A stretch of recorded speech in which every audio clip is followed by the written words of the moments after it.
You know, in a world with many religions, you may just wonder which one is real.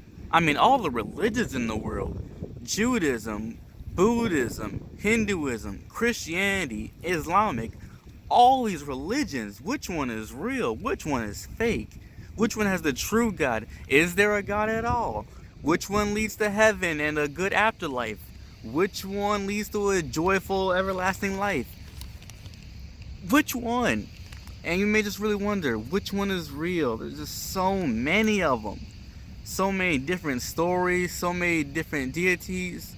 Like, there's just so many religions, and which one is real? So I just want to share the story with you. It's in John chapter 14. It's on the night before Jesus is crucified, and Jesus says to his disciples that he's leaving to go prepare a place for them. And Jesus says he will come again to take them where he is, but he also says that they know the way there.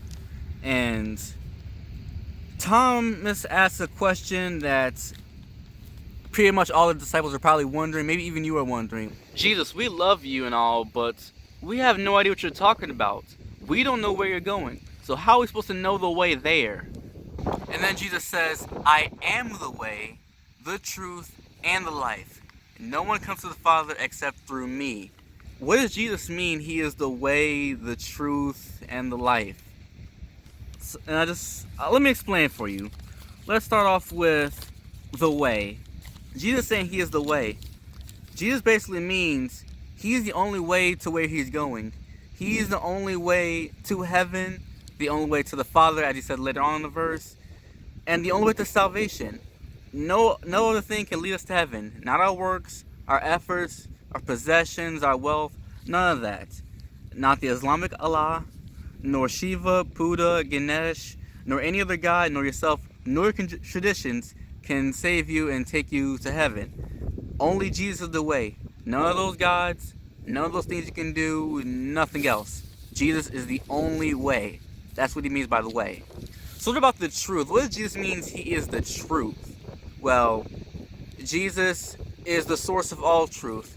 He does not lie, has no lie in him. There's no falsehood in him. And he is the Word of God. Everything he says is true, and he is just truth. He is the truth. All he says is true, and absolutely without error. And what does Jesus mean when he says he's the life? Basically, he means that he is the only way to everlasting life. He is the only way to a life of freedom, a life of joy, a life of abundance, abundant joy. The only way to heaven, the only way to be brought to God. That's what Jesus means by he is the life. So Jesus, he is the only way to God the Father and to the eternal abundant life. He's the only way. He is the truth, and he is the life. So that's basically what Jesus means in John 14:6. And always remember, he is the only way to heaven. Everything he says is true. There is no falsehood in him. He is the Word of God, and he is the one who will take us to everlasting life. Only through his death can we be brought to this life. Only through faith in him, and that's it. Faith in God. Nothing else. No traditions. No works. Works is a result of it, not a means of it. Alright, just remember that. Works does not save you. It's just proof. It's a fruit. Like how you plant a tree in the ground and it produces fruit. An apple tree produces apples and stuff like that. An orange tree produces orange. Grapevines produce grapes. So that's basically what that means. And always remember that he's the only truth and he loves you very much. Trust in God, and I'll see you next time. Bye.